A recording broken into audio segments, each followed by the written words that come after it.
Island, a big celebration for Dr. Martin Luther King. In the village of Hempstead, residents lined the streets to honor the life and legacy of the iconic civil rights leader, and also the family of the New York City surgeon who saved Dr. King's life when he was stabbed, signing copies of his first book at a Harlem department store back in 1958. CBS 2's Zania Maldonado kicks off our team coverage from Long Island. A civil rights icon Monday with a celebration for Dr. Martin Luther King Jr. Hempstead Mayor Waylon Hobbs says it is Long Island's longest running parade held for Dr. King. What we have to learn how to do is come together for common goals that does not benefit certain people but all people. And so when we realize that how important it is for us to work together as a people, I think that will keep the dream alive. Hempstead also honoring the family of the New York City surgeon, Dr. Emil Naclerio, who saved the life of Dr. King after he was stabbed in the chest back in 1958. Dr. Naclerio's son, Ron Naclerio, accepting the honor on his dad's behalf. The fact that Dr. Naclerio was associated with Dr.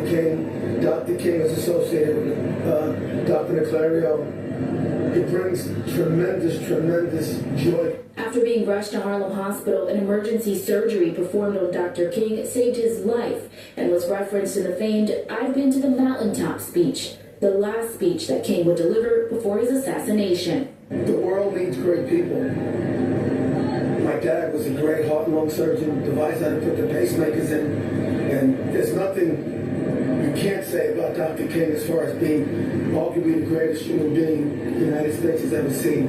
Now, the village of Hempstead is home to the largest African-American population in Nassau County, but regardless of background, community members we spoke with say it is an honor to carry on the legacy of Dr. King, not only on his birthday, but every day. From Hempstead on Long Island, Zania Maldonado, CBS 2 News. Martin Luther King Day is designated as a National Day of Service.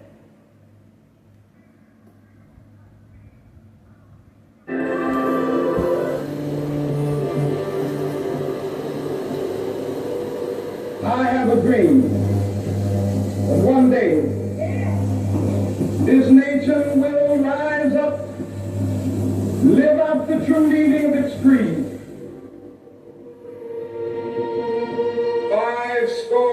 50 years ago, a great American in whose symbolic shadow we stand today signed the Emancipation Proclamation. This momentous decree came as a great beacon light of hope to millions of Negro slaves.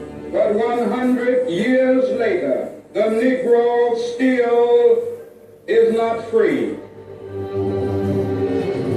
For more than 300 years, millions of black people were taken from their homes, from their native countries. Enslaved, kidnapped, bought, sold, and treated savagely like commodities. In 1865, the Civil War ended slavery with the Jim Crow laws, who declared that white and black people should be equal, but separated and segregated in all things.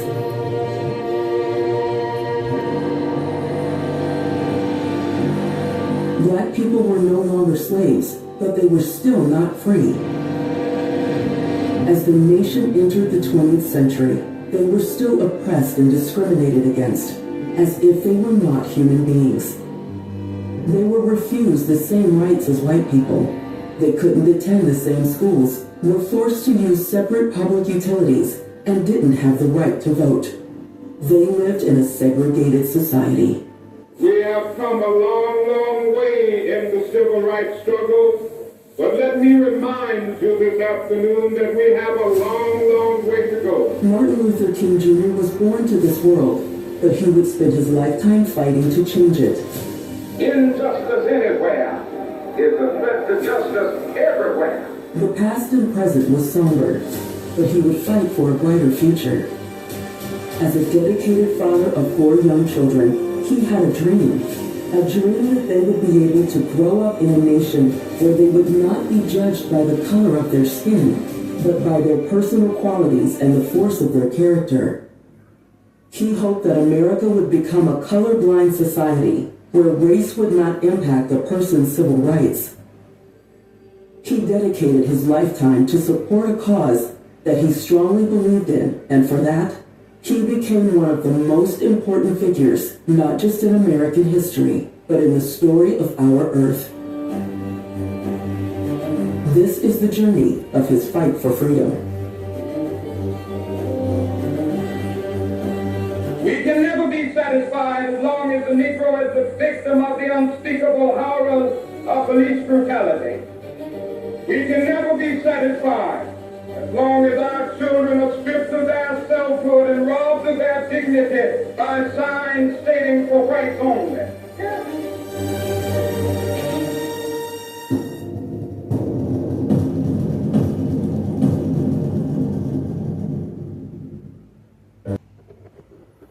May 30th, 2025, May 30th, 2025.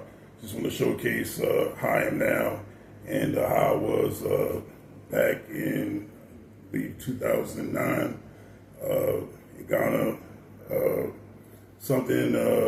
I went to Cape Coast where they held the slaves, and it's just showcase how segregation came about with how based off of the existence of slavery.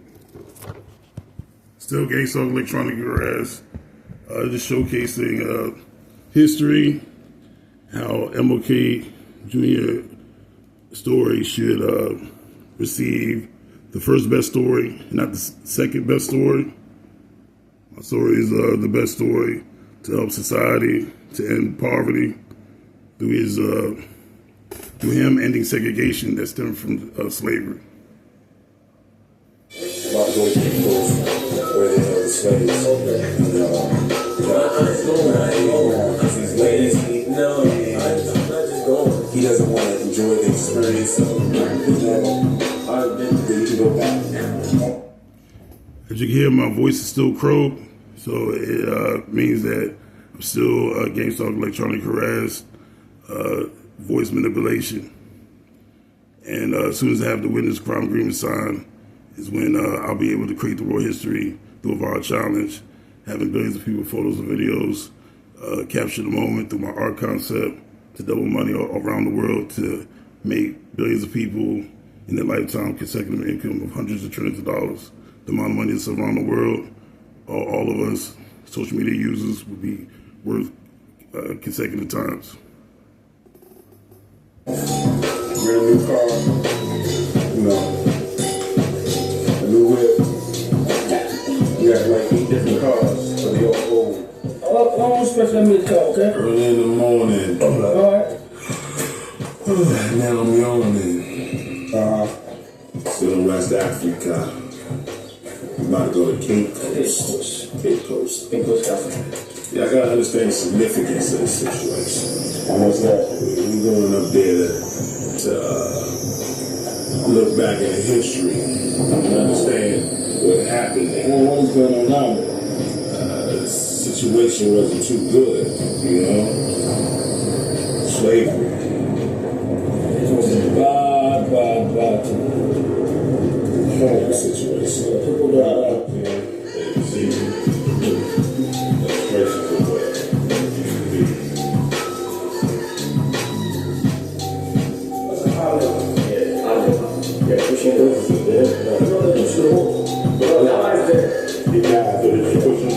For anyone that died, he was pushing. Just throw you in the river.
in the next 45 minutes. A lot of questions are involved, so if you don't ask me, I'd rather ask you.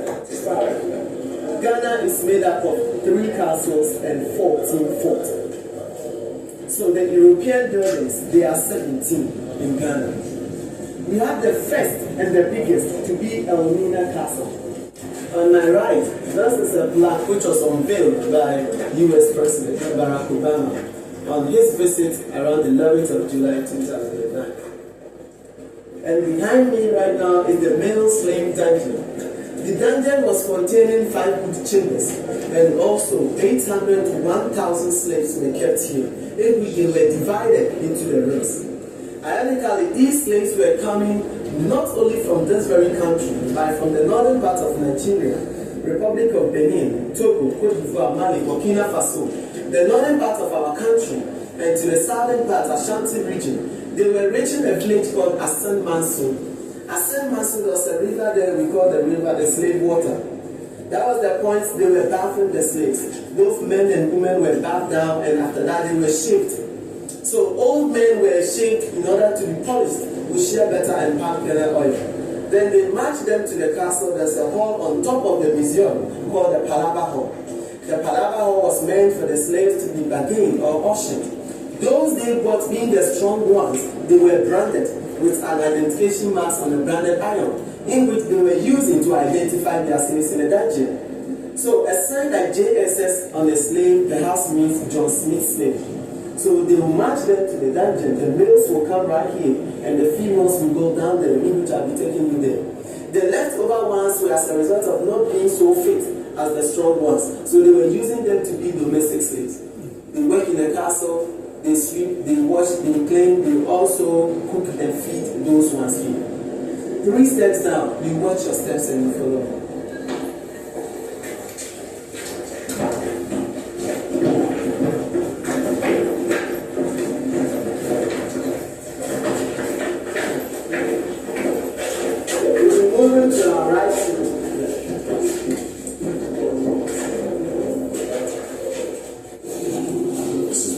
Slaves. Yeah. Right.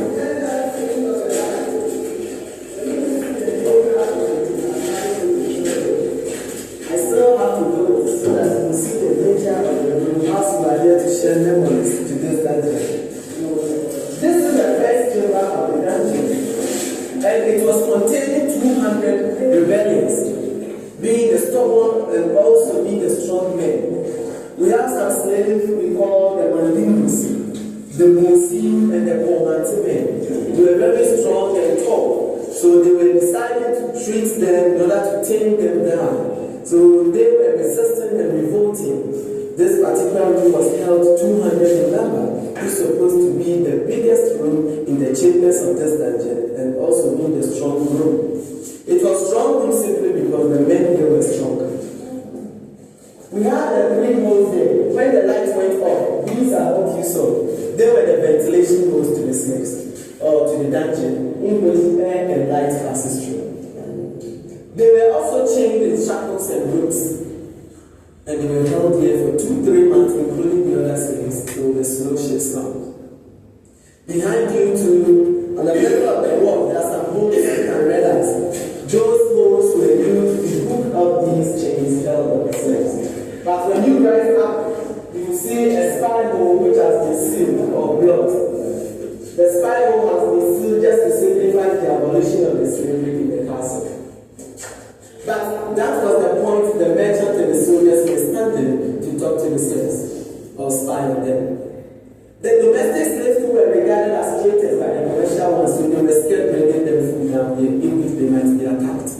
So they used to be an spy hole to throw food there. Water was showered on them and they need to cap their fingers for water. The dungeon too was unhealthy simply because they were doing everything to themselves in the dungeon. So the channel on the floor was passing out rainwater that comes in feces, urinating and vomiting.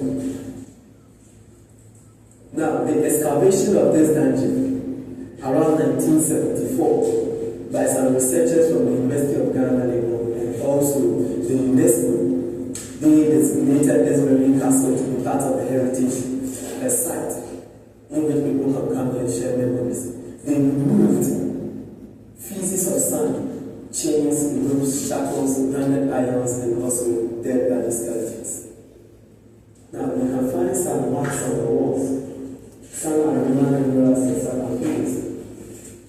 two different researchers came down here and did excavated here. When you go to the Parent Museum you have in the castle, you can see some of these chains and ropes and stuff. All were being get forgotten from this very dungeon until we got to the right foundation of the building. But a lot of communicable diseases still affected the slaves, in which it made most of them very sick and ill. Some of them also died, but due to the situation of the dungeon being so dark, they hardly discovered them. That's why they left them behind, and when they excavated, they saw these bones. We have malaria, chickenpox, tuberculosis, measles, diarrhea, yellow fever, cholera, yams, affected some of the slaves. But at the door of no return, they were selecting the healthy slaves from the sick ones. So the healthy ones were those joining the ships, and the sick ones were sent back to the dungeon. The domestic ones will be bringing them local medicines, herbs, to treat them. If they are fortunate to recover, when the next available slave ship comes, they join them. But if they die, they were thrown into the ocean by being packed in sacks. The dungeon continues to the 5th chamber. This is the first. You will see the second, the 10th, the 4th, and the 5th.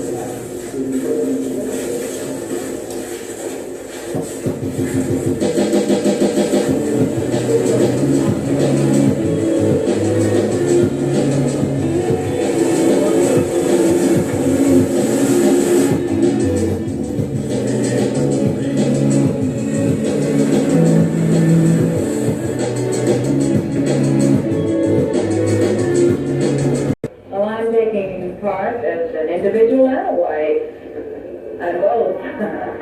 Martin Luther King wrestled with coming out publicly, taking a stand against the war in Vietnam. But Mrs. King was involved in the anti-war movement long before.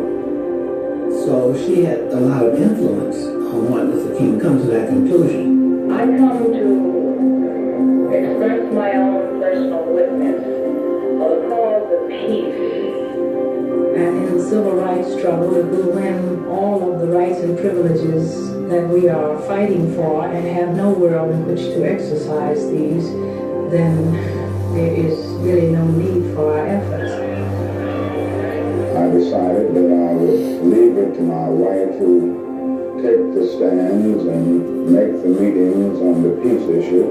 But I came to the conclusion that I could no longer be a silent onlooker, but that in some real way I had to be an involved and concerned participant. Andy Young called me. I was the executive director of the group that wanted to stop the war and engage the religious community to help do that. So Andy proposed that Dr. King give a speech in New York, and Dr. King decided to make a full-blown statement. So I said, well, what about Riverside Church?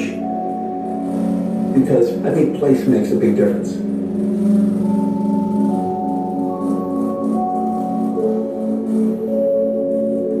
When it came to the Vietnamese speech, he struggled with it. And I remember very much because he wrote a big part of it in our home. I had on my wall in the hallway a copy of his writings and the notes that he made. He had a habit of using a yellow pad, constantly making notes, and he'd crumble up these things at the end of the evening and toss it away. And I just do a swan dive right into the garbage pail and retrieve those papers, because there always left some really profound sentence or something that I thought was worth retrieving and saving. Dr. King knew where his heart was, but he also knew the criticism and the splits that would happen at the moment he said anything against the war in Vietnam. Of course, he did. The night of April 4, 1967, I believe that Martin Luther King Jr. delivered probably one of the most powerful speeches I've ever heard him deliver. Ladies and gentlemen, He said in effect and he was not going to butcher his conscience. I knew that I could never again raise my voice against the violence of the oppressed in the ghettos without having first spoken clearly to the greatest purveyor of violence in the world today, my own government. So as a nation, we talk about nonviolence here in America. May we engage in violence abroad. He said in effect that the bombs that were dropping in Vietnam, they would be shattered over America. Dr. King was worried that the government had gotten us into war where we didn't need to be, and that we were hurting ourselves. The returning veterans, the inflation, the unemployment, the consequences of the war. He literally poured out his heart, the depth and essence of his soul. For many sermons, I was at the March on Washington, but I think the speech in Riverside Church was his best. If America's soul becomes totally poisoned, part of the autopsy must read Vietnam. When the speech ended, the place exploded, and I knew it was electric. I knew he had hit it out of the park. But the next morning, he was blasted in virtually every editorial column in America.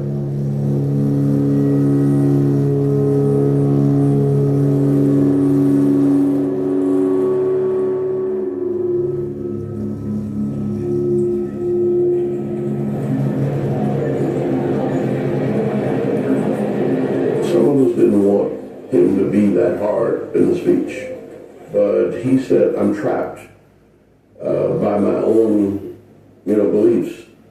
And I think that was one of the things that J. Edgar Hoover used to try to turn the government completely against it. Dr. King took my government in wartime. He was able to anger people and misguide people in wartime.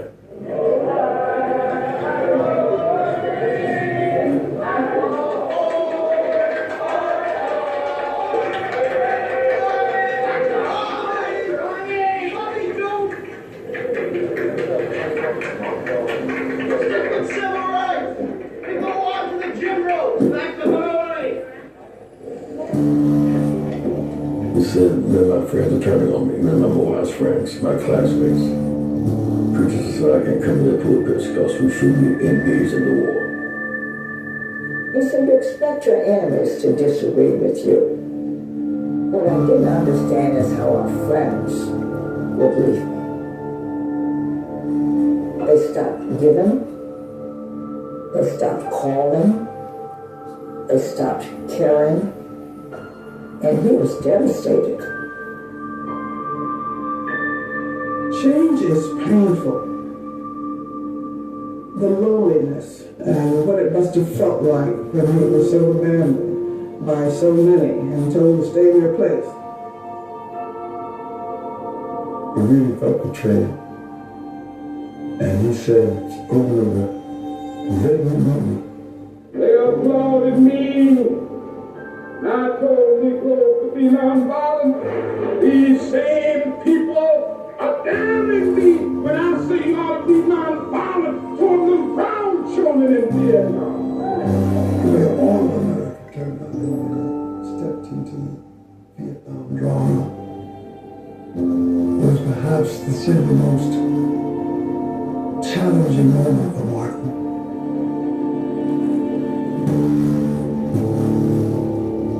Martin went through very difficult emotional times in 1967.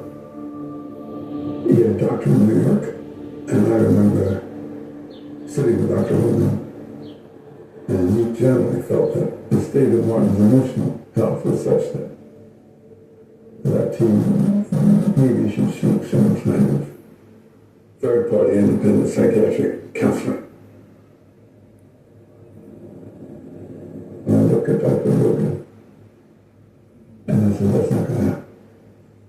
I was very blunt, and I said, If not within 24 hours, within 24 days, the FBI would find out, and everything that Martin King said to that psychiatrist would go down. And we can get FBI files, but they can't take that chance.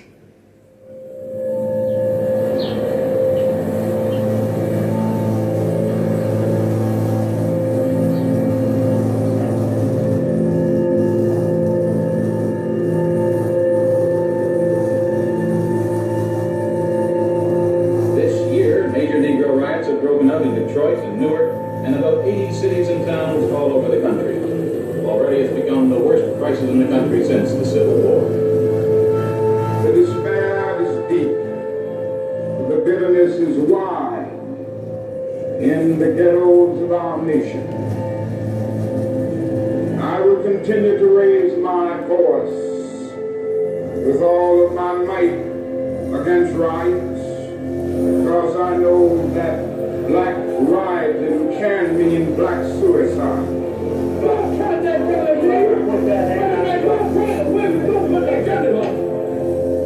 What must be said is that our nation's summers of riots are caused by our nation's winters of delay. Pillage, looting, murder, and arson have nothing to do with civil rights. We will not tolerate lawlessness. You gonna sit in front of your television set and listen to LBJ tell you that violence never accomplishes anything, my fellow Americans.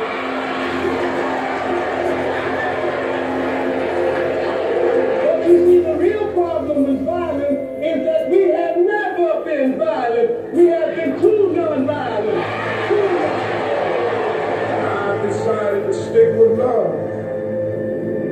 And so I'm not gonna give you a motto, a preach a philosophy, burn, baby, burn. I'm gonna say, build, baby, build, organize, baby, organize.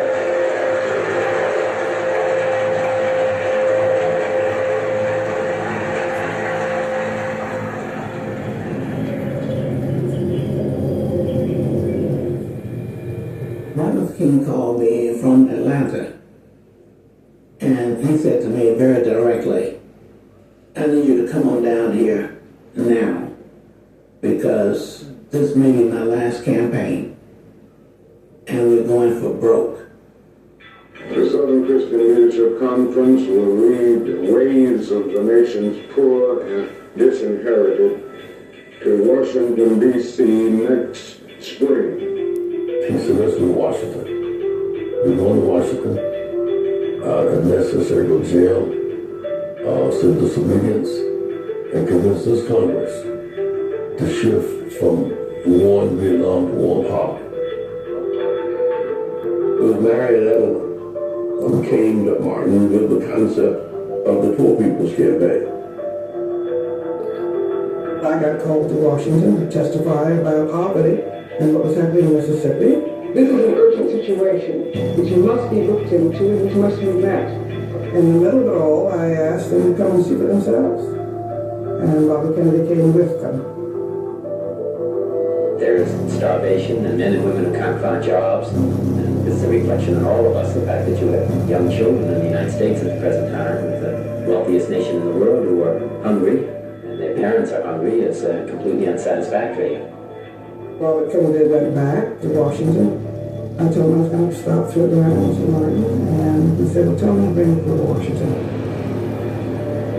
I went down to Atlanta and went to SCLC, and he was depressed.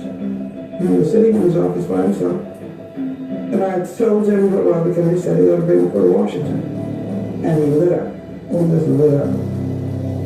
I think he was realizing that he was running out of gas.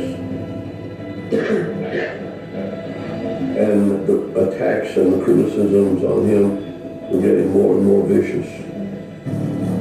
But he was really aware of the fact that we had not hardly raised the issue of poverty.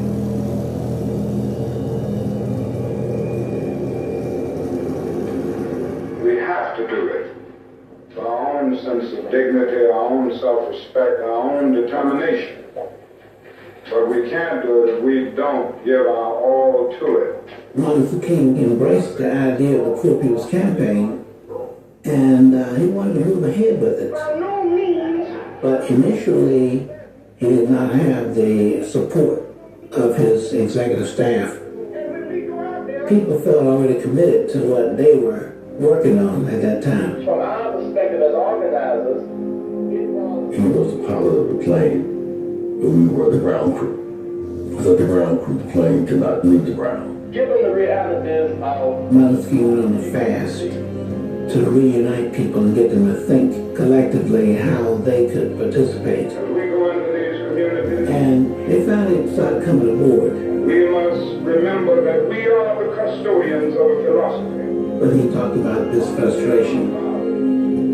His staff was from all concerns. They said, you know, we haven't seen him laugh in a long time. Now, I don't know whether we're going to win or lose or draw or what we're going to bring back, but I'm not going to sit by and... So they called me and told me, think of something to do to make him laugh. And this was January 15th, which was his birthday, which ended up being his last birthday. Now, some folks celebrate Abraham Lincoln, but we're going to celebrate Martin Luther King's Day today. Don't let him out of here. Happy birthday to you. Happy birthday to you. Happy birthday, Martin King. Happy birthday.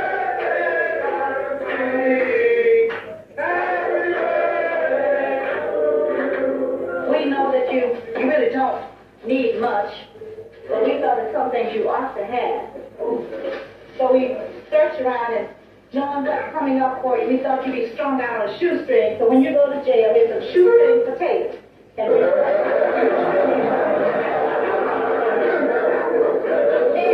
we know how fond you are of our president, Lyndon Johnson. And we know how you're supporting everything. I've got this little cup for you, and I know this back because it's not. And let me read it. It says, we are cooperating with Lyndon Johnson's war on poverty. Drop coins and bills in the cup. And this special gift for me, a real one.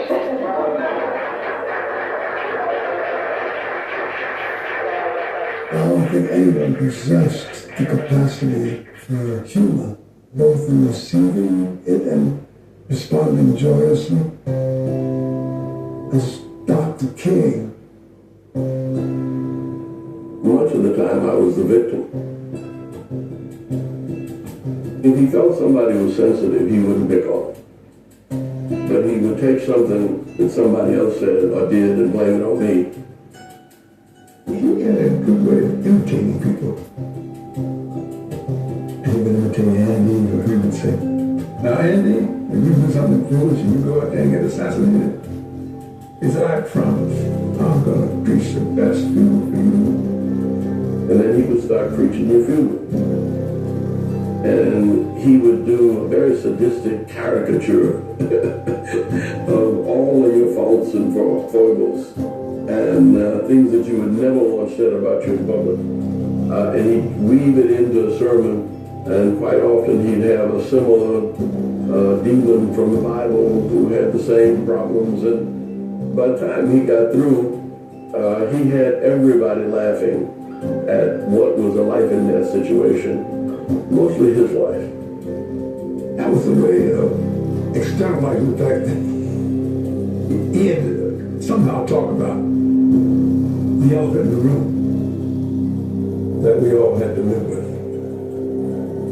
Martin joked about it because there wasn't any other way to be. Do you hear that? Not really. I face the fact that something can happen to my life. Ultimately, it isn't so important how long you live. The important thing is how well you live.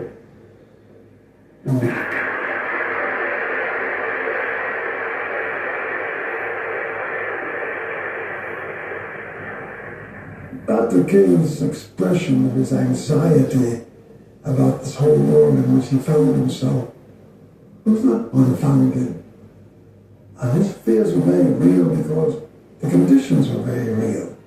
What is it that America has failed to hear? I have noticed that he had a tick.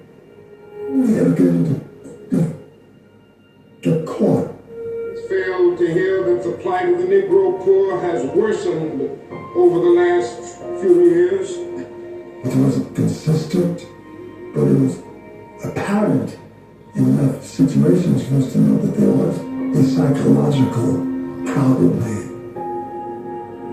And then one day, that tick was no longer evident.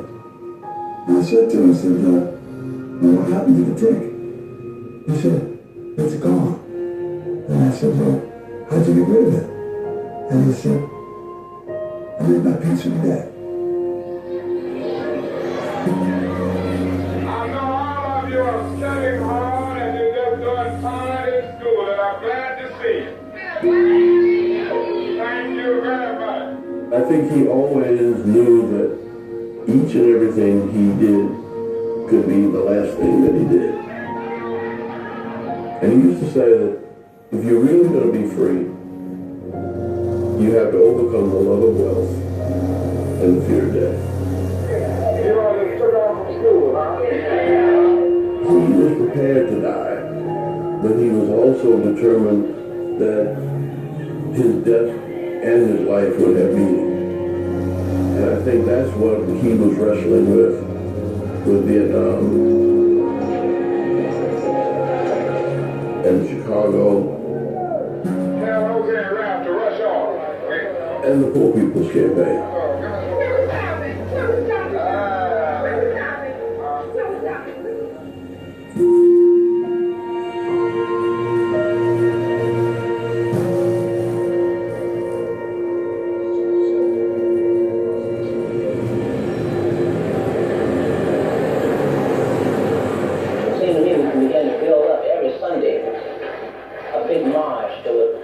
Around the Capitol someplace, we can draw. Dr. King appointed me as program administrator.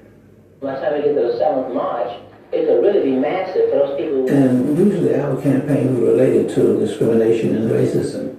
So we were talking about, black people for the most part.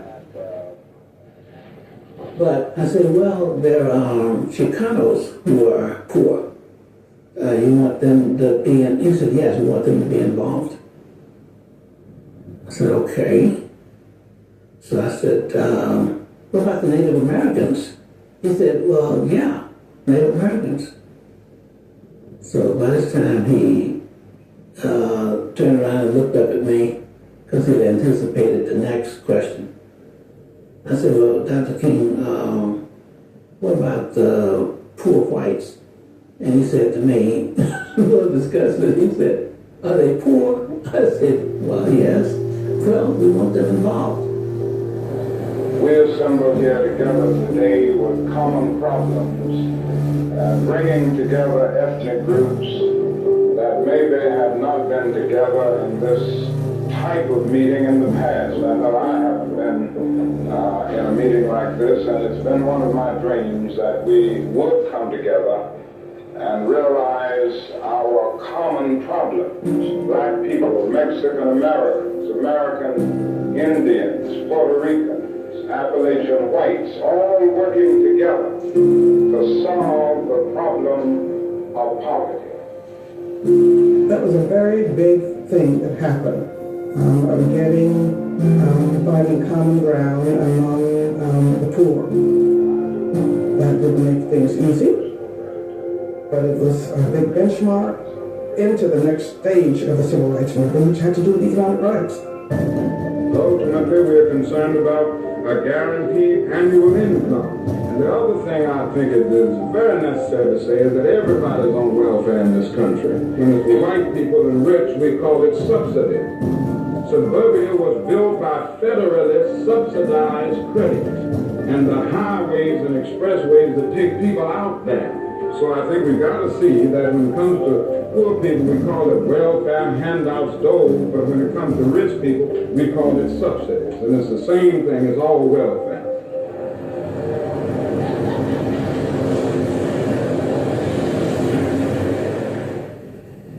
We were in a staff meeting, and Martin King got this call from Memphis. February 12th, 1,300 workers in the city sanitation department went on strike. And what began as a union matter soon became a civil rights cause. The sanitation workers were striking because the wage was so low. And they were concerned about safety. So they were trying to get some support and protection. One of the most powerful things that we see during that time was all of the garbage workers and these sandwich board signs that said, "I am a man." That was saying we want to be treated with dignity. With the strike deadlock, behind the leadership of Negro ministers, the marches grew larger and the ministers reveled in a new unity. When Martin King got the call, he said he had to go. He said, "You guys stay and continue working on the Poor People's Campaign." We did not want him to go to Memphis at all. But he got up at 6 o'clock in the morning. And he said, "I'm going to catch this flight to Memphis." Martin went to a march that we had nothing to do with, no pre-planning. And it got disrupted.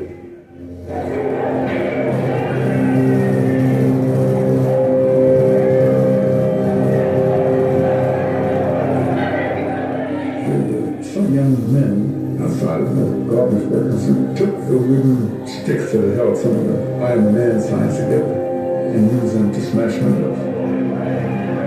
When the march degenerated into a riot, abandoned by its leaders, the police, with my full sanction, took the necessary action to protect the lives and property of the citizens of Memphis.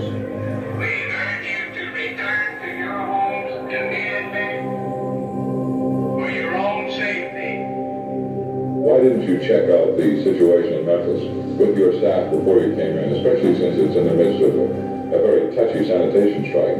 Well, I would be honest enough to say that I was completely caught with a miscalculation. What steps have you taken to avert new violence in Memphis?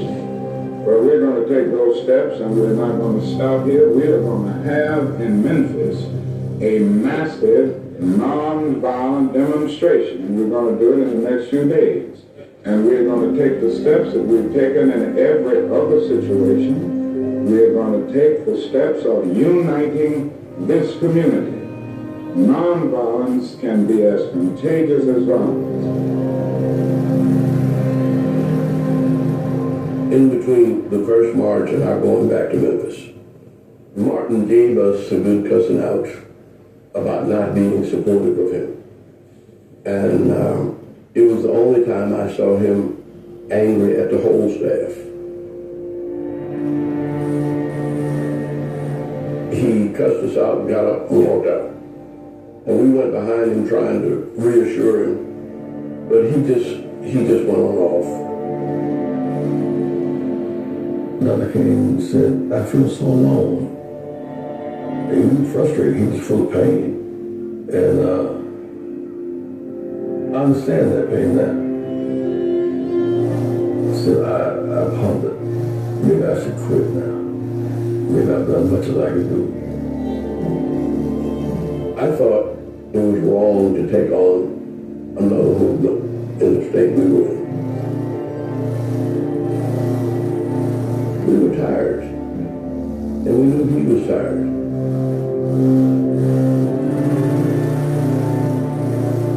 The thing I think he had dreamed about from childhood was to be able to pastor a church like Riverside Church. And they actually offered him the job as interim pastor. All of us said, "Look, you're entitled to a sabbatical. You've been at this for 12 years nonstop." He wouldn't even consider it. He used to say, "Some of us are not going to live to be 50, so you better live good right now." It was almost as though he saw death as an escape, and that he could not escape the way we wanted him to escape.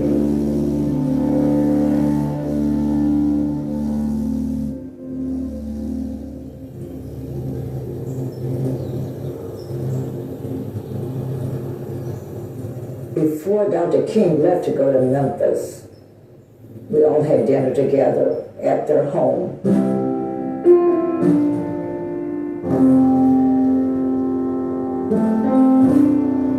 His mother was there, and we all had a wonderful, wonderful afternoon, playing the piano, singing church songs, telling jokes. He said to me, you know what, I bet you don't really know that I'm a good singer. Did you know that? He said, I'll prove it to you. So give me a B flat. I gave him a B flat, he started singing, and man, we got the rhythm of a gospel song, and we just had such fun. Now, I was to drive him the next morning to the airport to go to Memphis. His mother called me and said, I know you're taking ML to the airport tomorrow. While you have his ear, will you tell him, I wish we could have more family moments like that. Can you tell him to plan it in the schedule sometime after he comes back?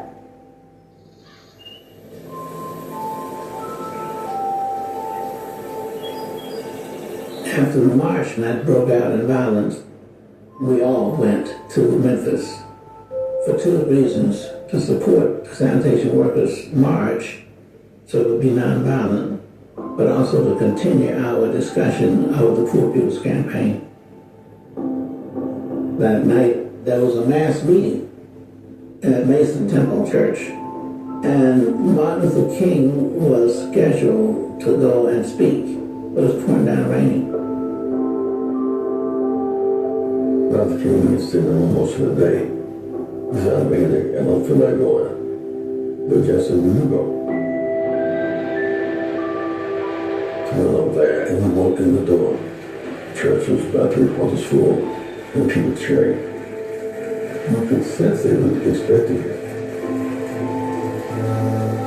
Martin Luther King was already in his pajamas in bed, and we were working on a press statement for Washington, D.C. We were down the side of the church and called him on the pay telephone. Someone come just for a few minutes. You don't have to stay long. He said they're so ready for you. I could only hear one side of the call, but Martin Luther King said, now are you telling me that you want me to get up out of my bed and take off my pajamas and get dressed and come out in the pouring down rain, okay, to speak at this meeting? So obviously the answer on the other side said yes. The Moses of 1968, Martin Luther King.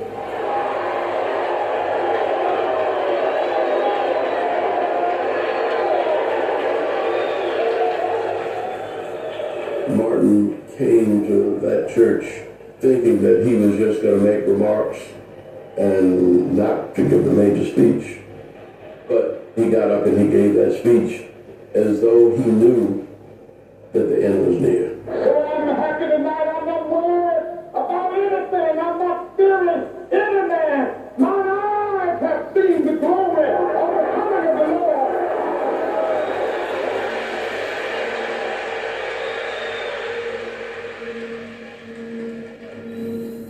The next morning, we were working on the press statement for the Poor People's Campaign.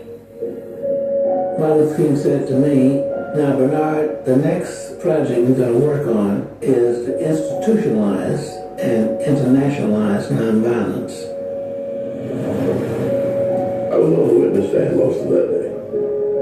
We got permission to march, and I came back to the Lorraine Motel. He was childish and giddy and cussed me out. You know, where you been? He threw a pillow at me. I threw it back. But everybody else picked up pillows, and it was like a bunch of 10-year-olds. And just about that time, Billy Kyles knocked on the door and said, you all will do it in my house by 6 o'clock. My wife's got dinner waiting. And so he jumped up and went upstairs to put on a shirt and tie. I was coming across the courtyard, and from the balcony, Dr. King said, "Jesse, you didn't have all the time." So I said, "Dr. King, the prerequisite for eating is an appetite." He said, "You're crazy." We laughed. He was just extremely relaxed and comfortable and playful. It was the happiest I had seen him in a long time. We've been laughing and playing, and he did that. And when he reads up, he put it in right here. He's selling his tie. I got up and running toward him, but he was non-responsive. So I got up and called Mrs. King. It's a long 10 steps to take from where he was to that home. I said, "Mrs. King," I said, "Dr. King been shot. I think he's been shot in the shoulder. I think you should come." I really couldn't say what I saw. It was like too much to say. Like, I just couldn't say that. Couldn't say that.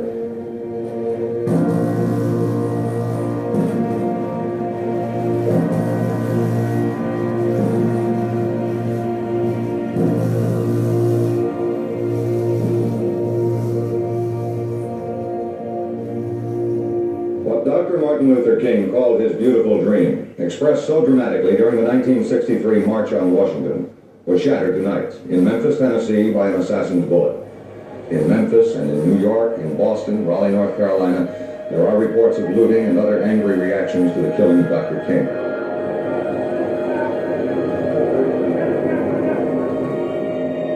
It was awful. My first thought was to go out and tell children not to loot and not to lie and ruin their lives. And this little boy, about 12, looked me straight in the eye and said, "Lady, what future? I ain't got no future. I ain't got nothing to lose." I was in Sarasota, Florida with my parents, and we see this happening on the television. And the first thing out of my mother's mouth was, "He deserved it. He was a rabble-rouser." When white America killed Dr. King last night, she opened the eyes to every black man in this country. He was the one man in our race who was trying to teach our people to have love, compassion, and mercy for what white people have done. When white America killed Dr. King last night, she declared war on us. The day after the death of Dr. Martin Luther King, there is a countrywide reaction. Turmoil in at least a dozen more cities today. Washington, Chicago, Detroit, Boston, New York. These are just a few of the cities in which the Negro anguish over Dr. King's murder, presumably by a white man, expressed itself in violent destruction. The assassination and its aftermath temporarily pushed aside the president's plans to pursue his new Vietnam peace effort as he put in a busy day at the White House. I think of all the ups and downs and all the turmoil and the tragedies that occurred in those years, I never saw Johnson sadder about an event than he was at the assassination of King. And he said to me, "Give me a draft letter to the speaker. You know, we're going to get one thing out of this awful event. We're going to get our fair housing."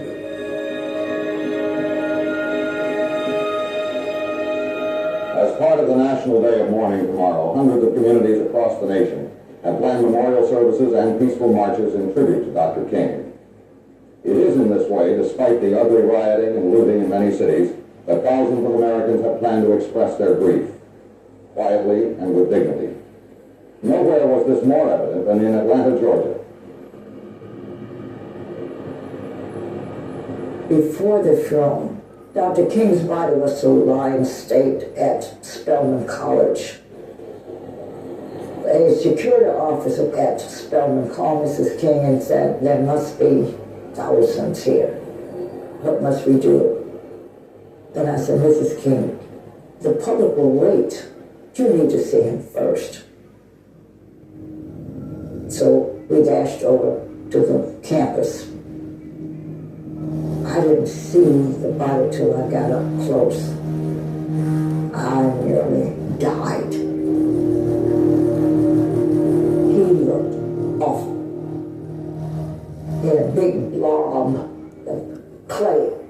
of his face. Mrs. King was standing there in such pain. The armor, the loud noise, and his jaw was blown off. This is the best I can do. And she nearly fainted. So I took out some loose powder and I dabbed a little on his face, toning it down. And Coretta smiled. It was working. And she said, "Oh, but they're doing better now."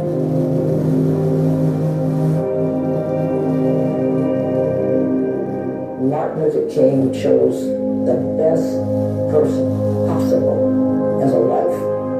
And her stamina gave the country and the world relief because everybody were just crashing over this man's untimely death. A man who lived for, died for goodness, now ends up like this. I would have preferred to be alone at this time with my children. We were always willing to share Martin Luther King with the world because he was a symbol of the finest man is capable of being.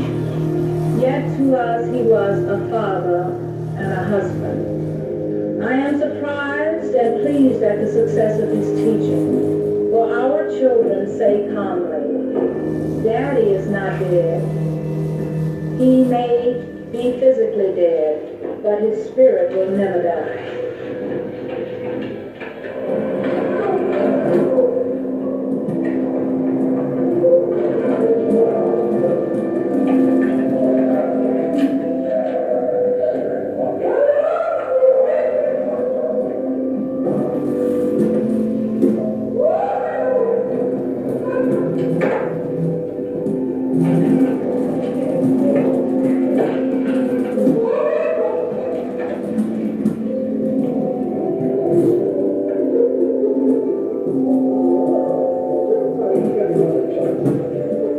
Cheers.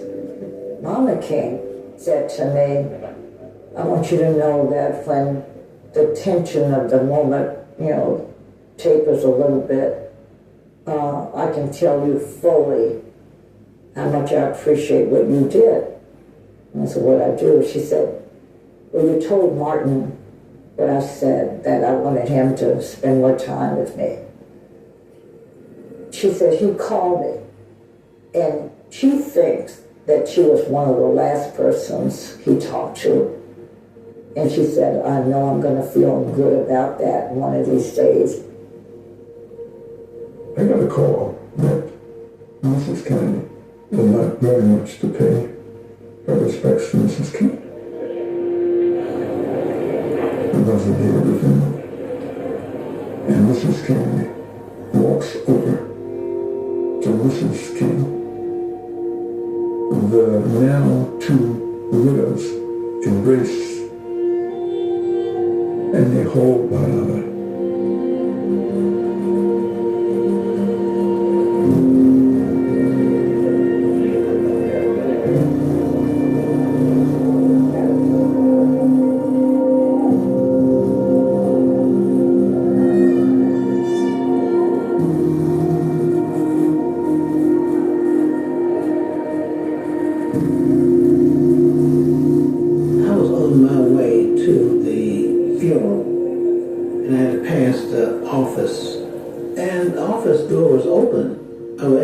Office, and people were bringing things out of there.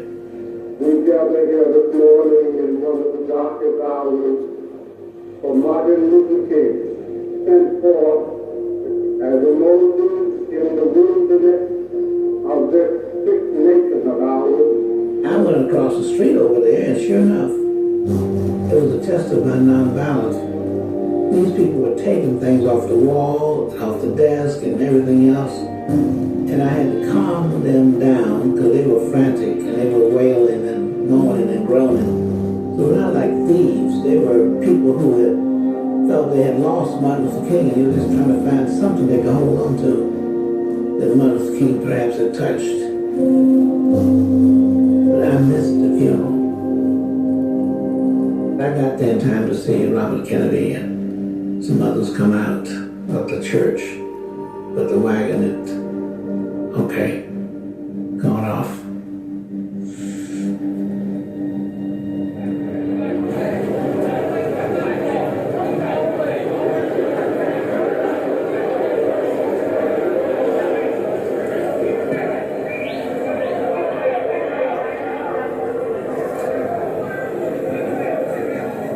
There's been a lot of historical tragedies that give us time to reflect on much that has been lost to us in the cruelty of the issues of race. And I know profoundly law would be an important part of what I thought my life would be when Martin was murdered. His death was not just a great loss historically, but in a deep personal sense, I lost a friend. The cemetery is too small for his spirit. The grave is too narrow for his soul. We commend his legacy of courage and love for ourselves, our children, and our children's children. We commend his life to the universe.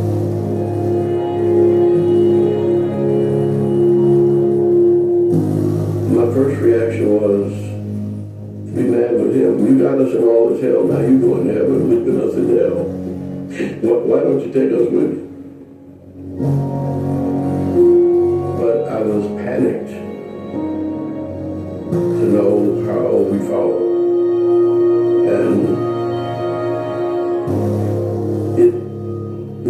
we were not able to stay together without him.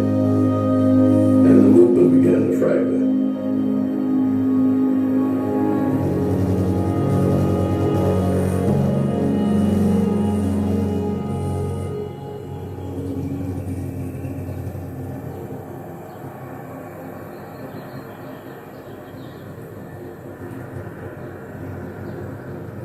What has happened in the past has been our lives as older people. We've gone through those different periods. And we have suffered. And we have also made some progress. But this is what our lives were about. The question is the next generation. Because it's not what you've gained, it's what you can maintain. Martin Luther King went to the blackboard and taught us nonviolence. But nonviolence is not confined to any historical period. He speaks to this generation clearly, as if he's in yesterday's long paper. His strategies, his philosophy, his worldview remain real today. He wanted a future world that was changed because of our nonviolent struggles. He wanted his life to be remembered by making the nation realize that nonviolence is what we must, in the end, have.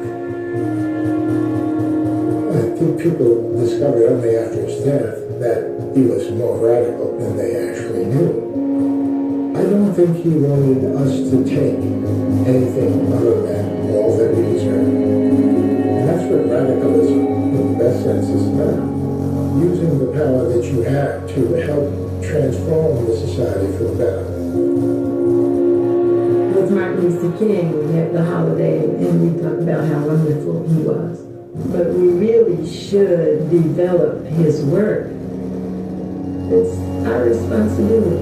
Everybody's responsibility. There are 300 million of us, and social change is the job of each of us. When you see something that is not right, not fair, not just, you have a moral obligation and a mandate to do something, to say something, to speak up, to speak out. He is issuing as much of a call to us today as he was calling to us in 1968. And I hope the world hear that call and finish the next phase of his movement. He talked about the importance of keep going forward. And he said, if you can't fly, you drive. You can't drive, you run. You can't run, you walk. You can't walk, you crawl. But keep moving forward. From 1956 until April 4th, 1968, Martin Luther King Jr. may have done more to achieve political, social, economic justice than any other person in the journey of American history. The problems we have that Martin lived for are still with us. And the complexity of good and evil in this world is going to always be with us. I don't know that anybody has struggled with it any more or did any better than Martin did in my lifetime. He always said, we've come a long, long way, but we still got a long way to go. And somewhere, wherever Martin is, he's struggling beyond this place in time and space. Well, I never like to discuss Martin Luther King's influence. I'm just trying to do a job, and I think it's a job that has to be done. And I'm not trying to do it merely for myself, or merely for my children, or merely for the Negro, but for America. Because I think it's true that if this God living God, the soul of our nation will be lost. And the only way to redeem the soul of America is to remove, to eradicate racism and all of its dimensions.